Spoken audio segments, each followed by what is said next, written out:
In this question, we were given a track and we were told that a block is going to travel from rest at the elevated portion of this track. It will move along this straightaway and it will come to rest again at this point over here. There is friction all the way throughout this track. So this situation over here very naturally lends itself to three photos. Photo 1 is at the point the block is released.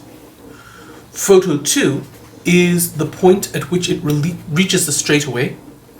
And photo 3 is the point at which it stops on the straightaway.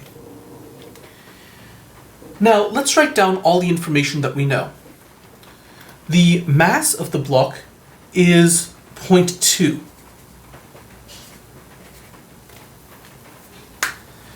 The initial height of the block was 4 meters. And the velocity of the block when it reached this point over here was 8 meters per second. Or more correctly, its speed. And finally, the displacement of the block as it traveled along the straightaway was 10 meters. So in this question, we've been asked to find what is the work out due to friction between photo 1 and photo 2, and we've been asked to find the coefficient of kinetic friction between photo 2 and photo 3 using this data here. So, for the purposes of clarity, I'm going to draw a free body diagram corresponding to photo 2. At photo 2, we have the weight force pointing downwards, the normal force pointing upwards, and the friction force pointing leftwards. So, I'm going to set my origin to be the left border over here, and I'm going to set rightwards as being the positive direction. We can do something similar on the free body diagram. And we will work out what the size of these forces are. Weight is equal to mass times gravity. That would be 0.2 times 9.81, which will work out to 1.962 newtons. I know this because I'm a nerd. Now, the normal force is going to exactly balance out the weight force because this object is not collapsing into the surface, nor is it levitating from the surface. It's not moving at all in the y direction. So there's no acceleration in y, which means that the normal force must be equal to the weight force. So I'll write it like this so I don't have to bother with the directions. And finally, there's the force of kinetic friction, which we do not know just yet. Let's go ahead and let us write out conservation of energy between photo 1 and photo 2, and then separately between photo 2 and photo 3. So, conservation of energy tells us that KE1 plus PE1 plus work in, the amount of energy gained through work, minus work out, the amount of energy lost through friction, must be equal to KE2 plus PE2. So let us see what there is in these two different photos. In photo 1, the mass is not moving, so there's no kinetic energy. But it does have potential energy. The mass is not strapped to a jetpack, so there's no work in. But it is experiencing friction, so there is work out. In photo 2, it is moving, so it does have kinetic energy, but it has lost all of its height, so there is no potential energy. So, all of this being the case, let us go ahead and solve for the work out. Potential energy 1, so by the way, just to summarize this whole thing, we end up with potential energy 1 minus work out is equal to kinetic energy 2. All right. Potential energy 1 is going to be equal to mass times gravity times height. Minus work out, which is what we were looking for in part A, is equal to 1/2 mass times velocity 2 squared. Easy enough, let's substitute for what we know. Mass, 0.2, gravity, 9.81, height, 4, minus work out is equal to 1/2 mass, 0.2, velocity in photo 2 is 8 squared. Now, let's go ahead and solve all of these out. 0.2 times 9.81 times 4 is 7.848. Minus work out is equal to 8 squared will be 64, half of 0.2 is 0.1, so this will work out to 6.4. So we have 7.848 minus work out gives you 6.4. So work out is equal to 7.848 minus 6.4 if we just rearrange this, which gives us 1.448 joules. So this is the amount of energy that was lost between photo 1 and photo 2. Now the next part of this question was asking what is the coefficient of kinetic friction along this straightaway. The thing is, trying to work out what the coefficient of kinetic friction would be between photo 1 and photo 2 would be nightmarishly hard to solve. And the reason is because the direction of the friction would keep changing. The amount of friction would keep changing. Because here, this feels a very little normal force, but here the normal force has grown to equal the weight. So the size of the friction is changing. There is no way to solve that without using some pretty thorny calculus.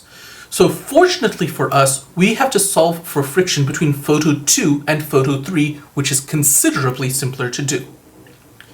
Let's go ahead and solve for it. Between photo 2 and photo 3, we will set up conservation of energy again. So, KE2 plus PE2 plus work in minus work out is equal to KE3 plus PE3. So, at photo 2, it has kinetic energy, but at photo 2, it's also on the ground, so there's no potential energy. We still have not introduced a jetpack into this problem, so there's no work in. But there is going to be work out due to friction. Now in photo 3, the kinetic energy is equal to 0 because we've stopped moving, and the potential energy is also equal to 0 because this is not elevated. So that gives us KE2 minus work out equals 0. Now, KE2 is going to be equal to half mv squared. So we could, if we really wanted to, we could expand this out again. But you might have also noticed that we already solved for KE2 over here. That's all right. I'll write it out again for clarity. Minus work out, which is the force of kinetic friction multiplied by the displacement along this surface, multiplied by the cosine of the angle between those two, is all equal to 0. Let's plug in everything that we know. 1/2 mass, 0.1, velocity, 8, squared, minus the force of kinetic friction is unknown, but the displacement was 10 meters, times this object was moving rightwards, but the force of kinetic friction points leftwards. So that means that the angle here was 180 degrees. They're exactly opposite each other. And all of that's equal to 0. So let us start simplifying all of this. Half times 0.2 times h squared will again give us 6.4. Minus 10 times cos 180 will work out to -1.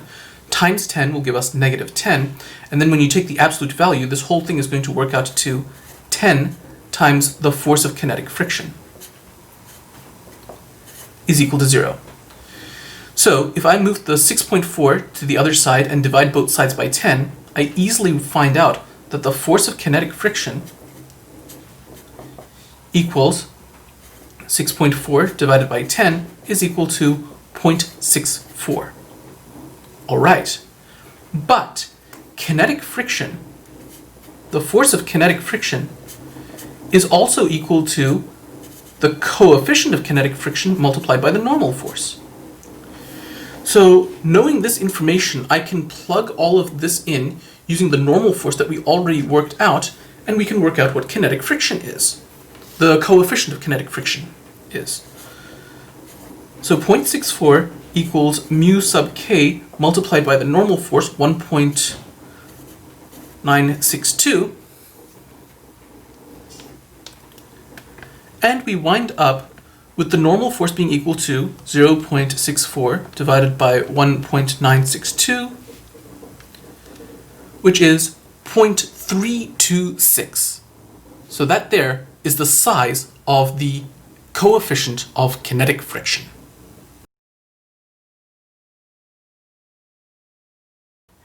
In this question, we were told that Tarzan is going to take a running start and he's going to grab a vine like this. And eventually he is going to rise on that vine. It's going to sweep him off his feet. Photo 1 is before he grabs the vine, and photo 2 is after he grabs the vine. So I'm going to set my origin at the ground. I'm going to set upwards as being positive. His initial velocity was 9 meters per second. And we want to know what his final height was. Now, you might notice that through all of this, we have not been given the mass. So we'll see how to deal with these sorts of circumstances where the mass is missing. Let's start by applying conservation of energy. The kinetic energy in photo 1 plus the potential energy in photo 1 plus any work that comes in minus any work that goes out is equal to kinetic energy in photo 2 plus potential energy in photo 2. Kinetic energy in photo 1. Tarzan is running in this photo, so clearly he has kinetic energy.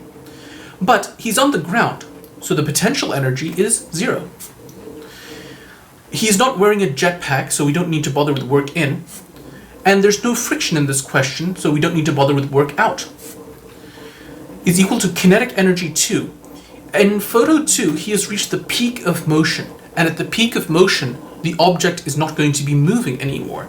This is going to act a little bit like a pendulum. He's going to come to a dead stop over here. So there's no kinetic energy at point 2. That leaves potential energy at point 2. So this comes to KE1 equals PE2. Let's expand this out. 1/2 times the mass times velocity 1 squared is equal to mass times gravity times height. Now, here is where we might get stuck, because we were not told what the mass is. But if you have a situation where you're not told what the mass is, that means the mass was irrelevant to the solution of the problem. You are allowed to pick, in those circumstances, whatever mass you want. You can pick it to be, let's say, 100 kilograms. So let's pretend for a second that Tarzan has a mass of 100. 1/2 times 100 times initial velocity, 9 squared, is equal to mass, 100, times gravity, 9.81, times height. Okay, now let's solve all of this. 9 squared is 81. 81 times half of 100 is 50. So 50 times 81 will give us 4,050 is equal to 9.81 times 100 gives you 981h. So you end up with a height which is 450 divided by 981, or 4,050 divided by 981, which is 4.13 meters.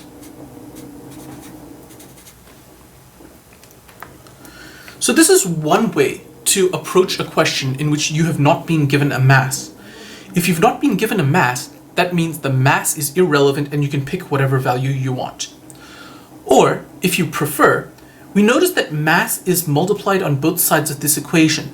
And if that's the case, you can simply strike it out.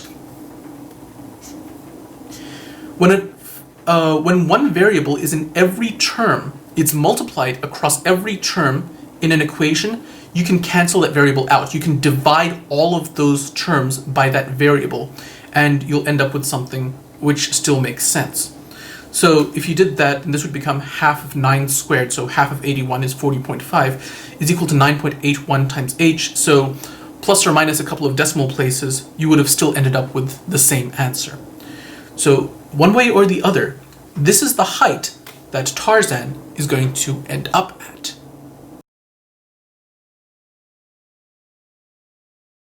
In this question, we are told that an archer is drawing a bow backwards with the arrow on it, like so.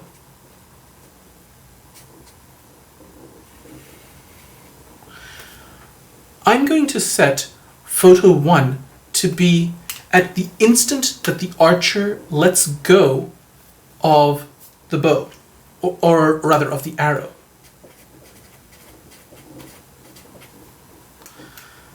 And I'm going to set photo 2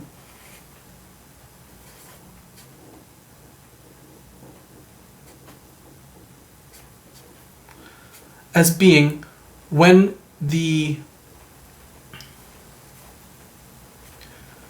arrow leaves contact with the bow altogether.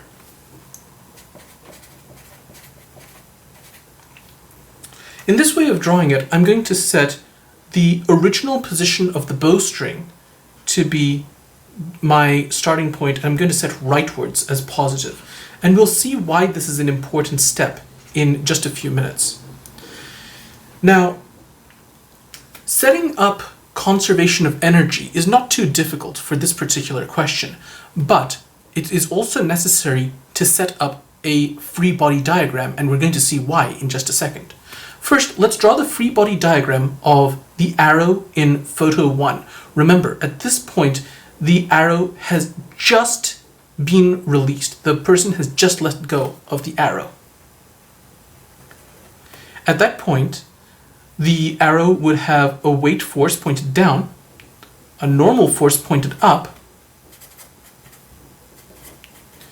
and the spring force being applied by the bow.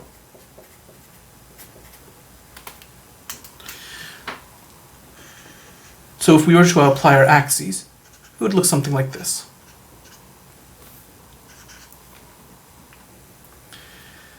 The arrow has a mass of 0.05 kilograms, but we do not yet know how big the spring force is. So that's something that, or we were actually told that the spring force was 150 newtons, but we're going to need to use that information a little bit more when we start solving for conservation of energy. The reason is because if we start off writing conservation of energy, and I'm going to do it over here, we could say pretty easily that KE1 plus PE1 plus the work in minus the work out is equal to KE2 plus PE2. And it would be pretty easy to start knocking out the terms we don't need. In photo 1, the arrow isn't moving. There's no KE1. There is potential energy, however, and that comes from the bowstring. That is the spring force. There's no work in because the arrow isn't on a jetpack. There's no work out because we're not bothering with friction. There is kinetic energy since the arrow is definitely moving at this point, photo 2, but there's no potential energy because the arrow has not changed height. There's no gravitational potential energy change. And the bowstring is now back to its normal length, its natural position. So that means that there is no more spring potential energy left in the bowstring. So potential energy goes out the window as well. That leaves us with the potential energy in 1, which is going to be specifically spring potential energy, is equal to the kinetic energy in 2. Spring potential energy is 1/2 K times x squared, where x is the backwards draw of the bowstring.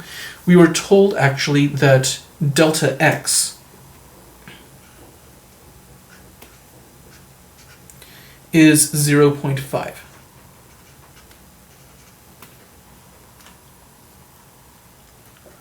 That's going to be equal to 1/2 mass times velocity squared. Now we see the problem. We don't yet know what K is, and we have to solve for that using the spring force. So spring force is equal to K times the displacement of the spring. So in this case, if it was pulled backwards by 0.5 meters, that is negative x direction, the spring force must be pointed forwards, in the rightwards, in the positive direction. So let's solve out what we know. The spring force is 150 newtons, I hat if you want to be particularly rigorous about it.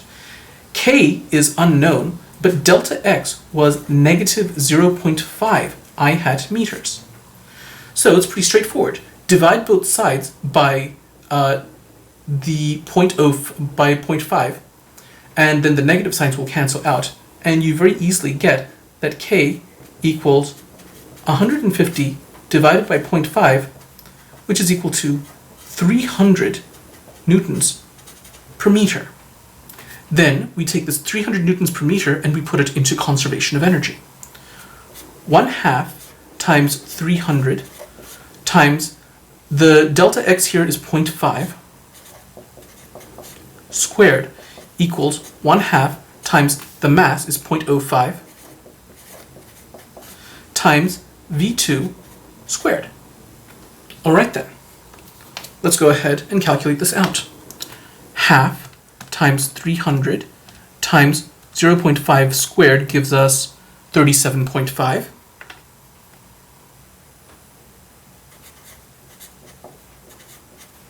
Is equal to 1/2 of 0.05 will be 0.025 V2 squared. 37.5 divided by 0.025 gives us 1500. So V2 squared equals 1500. So V2 is equal to the square root of that, which is 38.7.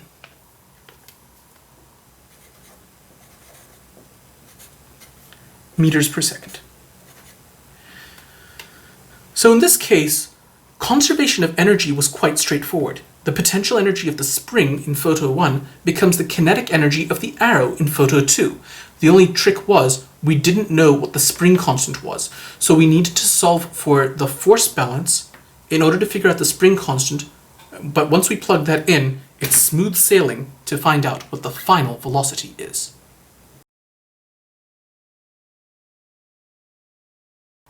In this question, we were told that a skier starts from the base of the hill and skis up the hill, finally traveling at a lower velocity at the top of the hill.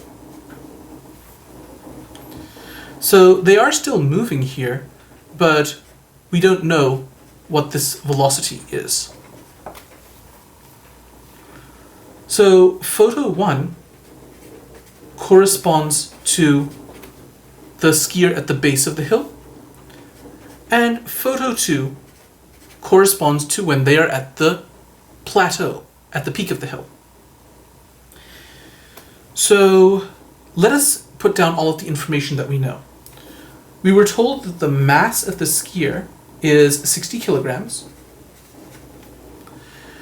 We were told that the coefficient of kinetic friction is 0.8, and we were told that their initial velocity is 12 meters per second.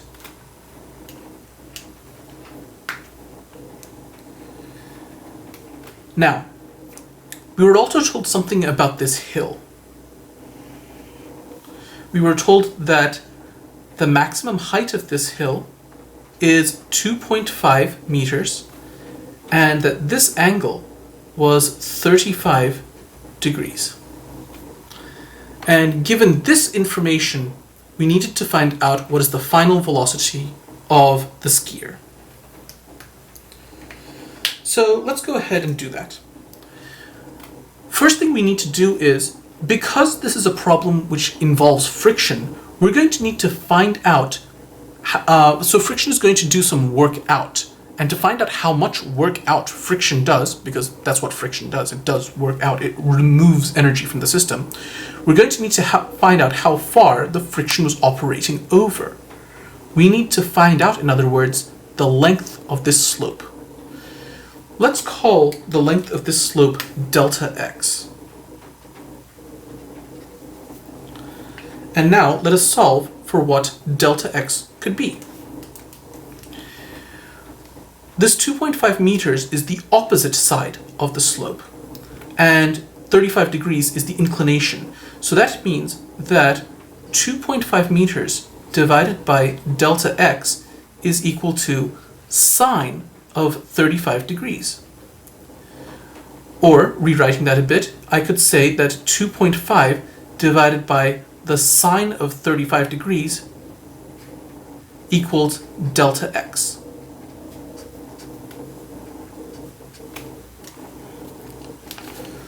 Whip out our calculator. 2.5 divided by the sine of 35 is 4.36 meters. So that's the length of this slope.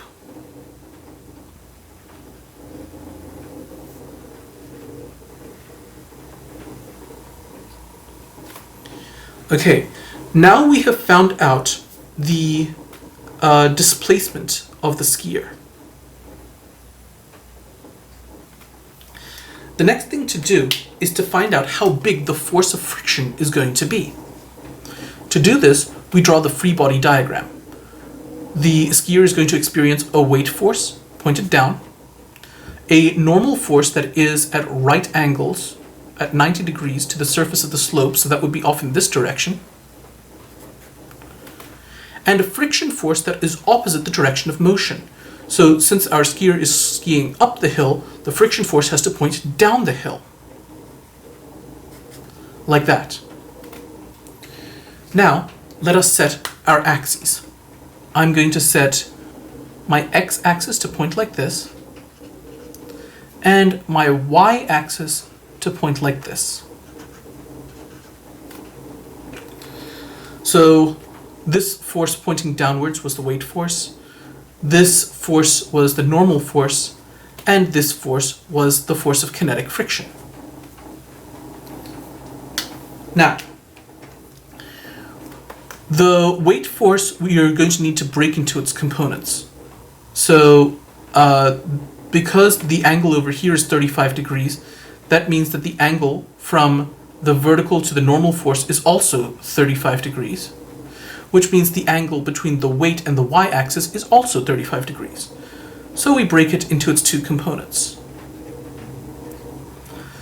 This component along y is weight cos of 35, and this component along x is weight sine of 35.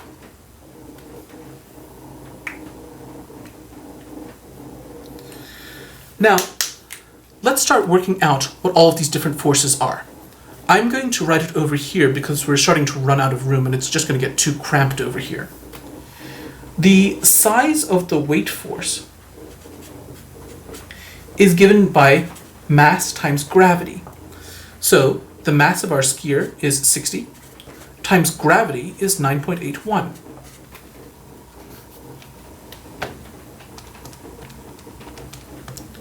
That's 588.6 newtons.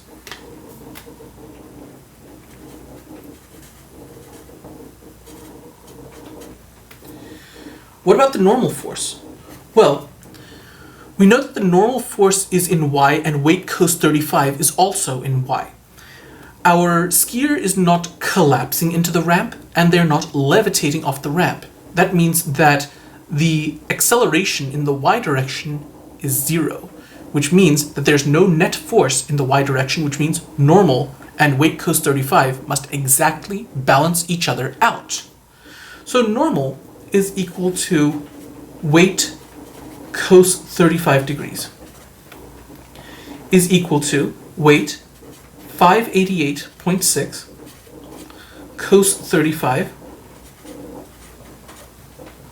which works out to 482.15.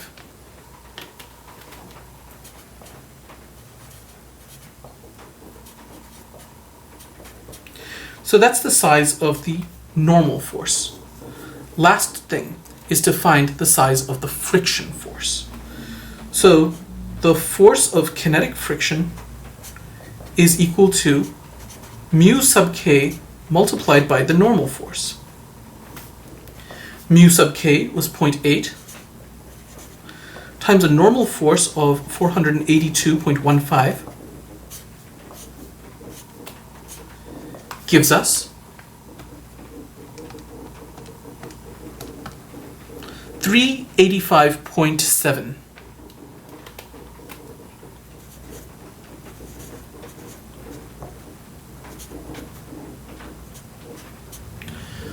All right, so now we have found the force of kinetic friction. There's a thunderstorm outside. I do like thunderstorms. And now we are in a place where we can take the force of kinetic friction and we can find out how much work was done by it. We are now ready to apply conservation of energy. So, KE1 plus PE1 plus work in minus work out equals KE2 plus PE2.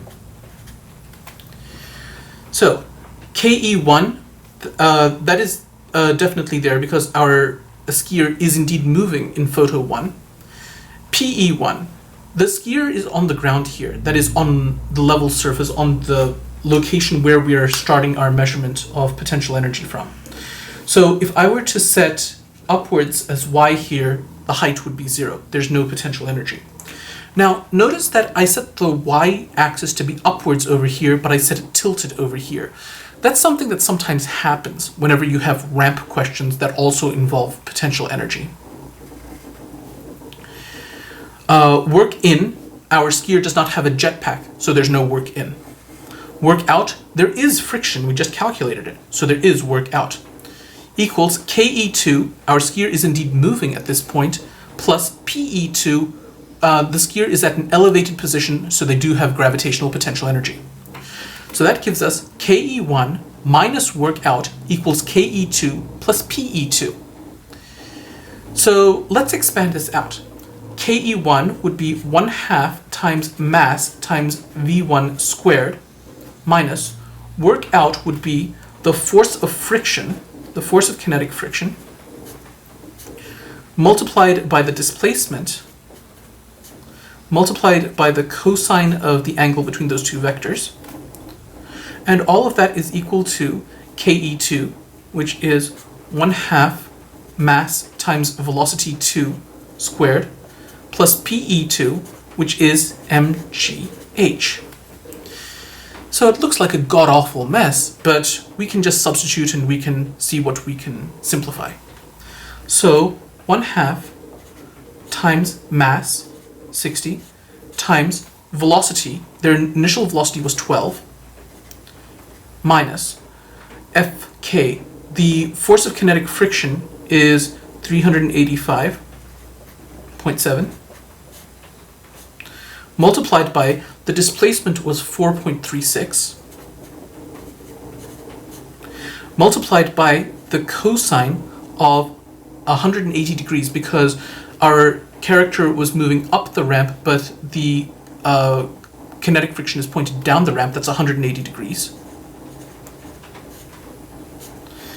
All of that is equal to 1/2 times the mass, still 60, times v2 squared, which is unknown, plus mass, 60, times g, 9.81, times the height, which was 2.5.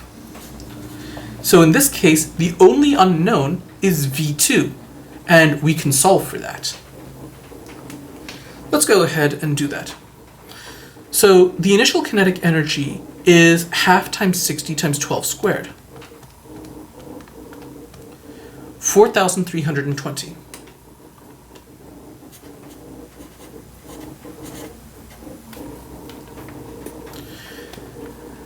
The work out due to friction is equal to the force of friction, 385.7, times the displacement, 4.36, multiplied by the cos of the angle between them. We said the cosine was the cosine of 180 degrees, that's -1. So when I take the absolute value of that, that'll just turn into +1. And that gives us 1681.65.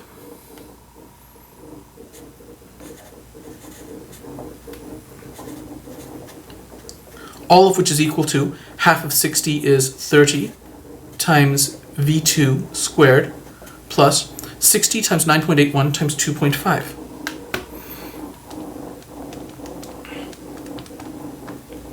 Is 1471.5.